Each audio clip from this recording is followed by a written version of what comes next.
So it gets differentiated.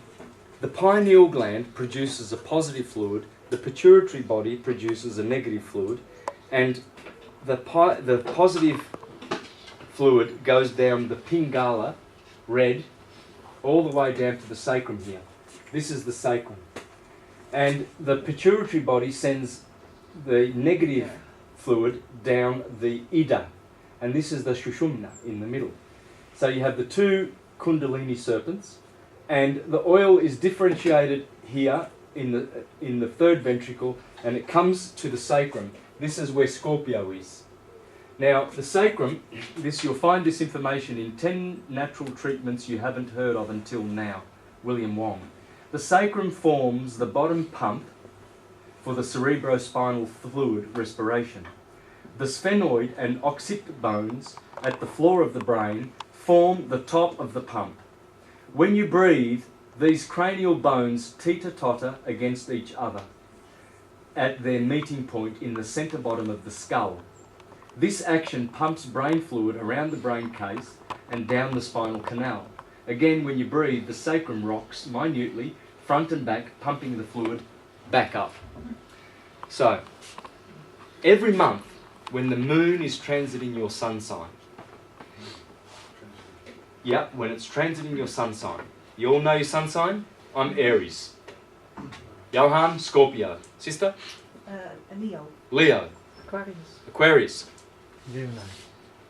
Gemini.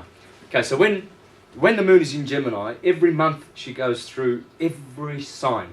29 days. She goes right through the 12 signs, and she spends 2.5 days in each sign. When she's in your sun sign, she births a psychophysical germ in your solar plexus. Here. Has 12 nerves. Again, 12. That's why it's a solar plexus. From the sacrum here, and in here, this is Virgo, Bethlehem, where baby Jesus is born. This seed is called Jesus, the child of Joseph and Mary. Joseph is the pineal gland, Mary is the pituitary gland. And so, if we look after that seed that is very tender, it eventually will ascend, and it will activate each chakra as it returns back to heaven. And you see, this is called a secretion. The oil is a secretion. Notice the word secret. And here is the sacrum. It's the sacred secret that the Apostle Paul was talking about in Colossians chapter 1, 26 and 27. This sacred mystery that was... this sacred secret, that's how the Jehovah's Witness Bible calls it, by the way. This sacred secret that was not known to the ancients, which it was, which I'm going to reveal to you today, is the secret of the Christ within. Not without. The Christ in you. And that's this Christ. You see, there are 33 bones along here. And when you get to the last one, and you cross the medulla oblongata here in the bottom, at the bottom of the head, and here are the 12 cranial nerves. When you get to the 33rd bone where the Christ is crucified, he gets crucified at this cross here. See, this is the vagus nerve. The vagus nerve is the nerve that goes through your body.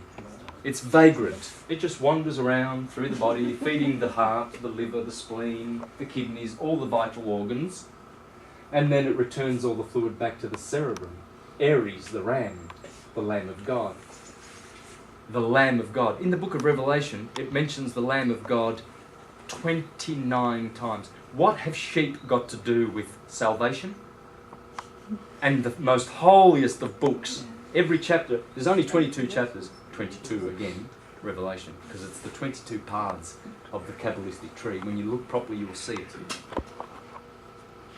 And what's the Lamb of God got to do with all of this? Well, we shall see. Here is the Lamb of God, the cerebrum, 2 hemispheres. And this corpus callosum, that's the Red Sea, where we go from the sinister brain, Sinister is sin. Sinners are here. People who insist that their cleverness is above all knowing. Oh, my opinions. I'm going to repeat them. They're all wrong, and I'm going to keep them till I go to my grave. Oh, I'm going to be a Catholic till I die. I will die a Catholic, an ignoramus, a supporter of pedophilia. And that's what this brain does. It's the sinister brain. And we have to cross the corpus callosum to get into the Holy Land, in the east, in the right, because right is right. Left is not right, it's sin. And so the vagus nerve, which is also called the pneumogastric nerve, because it feeds the stomach and the lungs, pneumogastric. Once the oil crosses here, it then enters into the third ventricle. It touches the optic thalamus, the Lamb of God, Orion. Lamb is also lamp.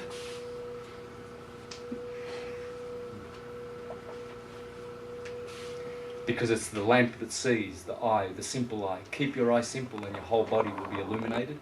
Because when the oil returns and gets crucified here, Joseph and Mary, the pineal gland and the pituitary gland, very, very happy. The oil then goes into the third ventricle, which is called the cave of Brahma, where Brahma is dead for 3 days, or Jesus is laid in a tomb for 3 days. Then activation happens. The pineal gland is touched with this oil. The pineal gland already produces melatonin and dimethyltryptamine. It commences to produce something which is called the blood of the Christ. This is Christ turning water into wine. This is what in occult science is called the good wine. Finally, we have wine, not water, in our blood. And this blood of the Christ cleans the blood, purifies the blood, administers the 12 salts that we need, and we can live virtually forever if we do this process. This is why all your hermits live to 300 years, 400 years. I've got evidence in many presentations of mine of people living 600 years, 300 years, celebrating their 400th birthday. Oh, you won't hear it in the Rothschilds media that we get, but it is a fact. And here we are dying at 60 and some 70 and 80. Oh, he died 80, had a nice long life. Rubbish. That's a short life because that person squandered their oil. They used up all their good oil. How do you nurture the oil? By returning the oil back. Nurture the oil, so like... Moderate life. Moderate life. Not over drinking. You see all these pubs around Amsterdam? You see these young people with beer glass like this? That's killing the oil. Alcohol is poison. It's toxic. It's in moderation. It's okay. It can be medicinal originally. Wine can be good for the digestion. A little wine. You know, many of the aperitif drinks good for the but this drinking culture, this is absolutely deliberate. Oh yes, some entheogens, some holy plants, they are evil and you can go to jail for that, but you can't go to jail, you know, for getting caught drinking alcohol. They love that. Only if you're drunk, of course. This is their system. It's twisted. But this culture, nonetheless, is killing our children. Alcohol is deadly, deadly, deadly dangerous. I've never had any tolerance for alcohol. I've probably been drunk 5 times in my life, and it made me sick for a week. And I swore that I'd never do it again. Somehow but, you know, I've never had any tolerance for it. Or alcoholics, you know, or alcoholism. I just can't stand that melted face of a drunk. You can tell their brain is just shut off and they're just an idiot. You know, and I can see the damage and the hurt that it's doing. It's terrible. Anyway, that's my thing, you know. The marijuana, Santos. Marijuana, you have to be very careful because a lot of it has been hybridized. If you have pure marijuana, you know, I don't, you know, that's also an entheogen, but it's artificial. All entheogens, and entheogens were administered in all of the mystery schools. All of them. Today they give you a bit of wheat called the Eucharist, so you can have communion with God. How can you have communion with God with a bit of wheat? Originally that was the Amanita muscaria mushroom, which gives you Christ consciousness, which takes you out of your body so you can see your body and you can say, yes, I am mind, and that is the body, and you can have communion with God. But it's artificial. We should be able to do that with meditation, and we are required to. What about Jesus being the mushroom? Yes, he is. Jesus is, as I said, in botanical speak, it's the mushroom. In biochemistry, it's the chrism. In astrotheology, it's the sun. In astrology, it's the sun. In theology, it's Brahma, Vishnu, Shiva, Christ. You've got to speak the different languages. But you're correct. Of course it is. You see? There it is. There's the tree that God planted in the Garden of Eden. And here is the fornax. The fornix. Right in the centre of the brain. Here are the posterior, the anterior pillars of the fornix. These are the pillars of Hercules. This is where we need to bring the oil. There's the ram. It's not very hard to see, is it?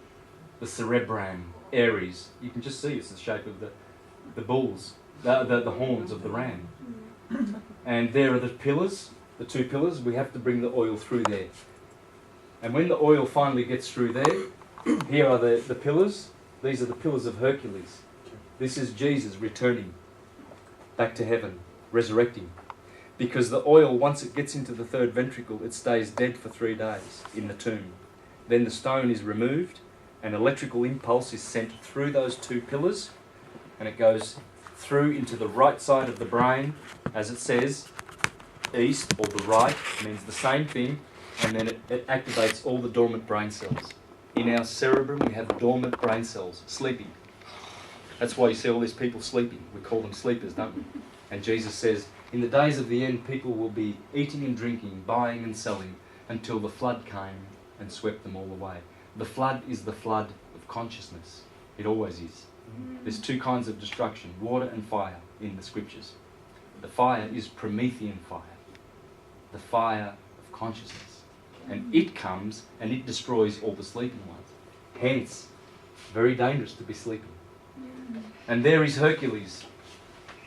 And there's the pillars. They're in your head. That's what it's telling you. God, generation, geometry, Gaia, Grail, the Holy Grail. The Holy Grail is that. It's the third ventricle. In the Bible, 1 Kings 6:8, the door for the middle chamber, pineal gland, was in the right side of the house, right hemisphere of the brain. And they went up winding stairs into the middle chamber and out of the middle into the third. You see, the Apostle Paul said, I went to the third heaven. And Jacob, he laid his head on the stone of scone, that's the sacrum, down here, and he saw a ladder going up to heaven and angels descending and ascending, and then he went up the ladder and he saw God face to face and survived and said, I've seen God face to face and I lived and I called this place pineal, the pineal gland. It's here, there's the pineal gland. I think that's it there, isn't it? Anyway, that's the third ventricle.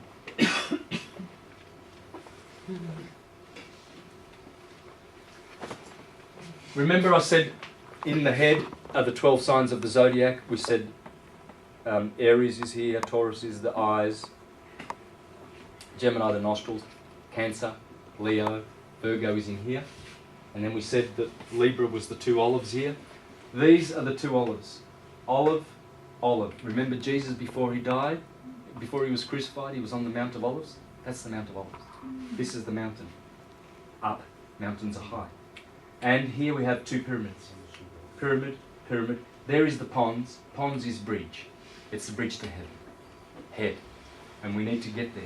From the cerebellum to the cerebrum. And in Egypt, that's why the pyramids are here. Because the pyramids are there at the delta. That's a delta. It's in your head. And Egypt is exactly the same as the skies.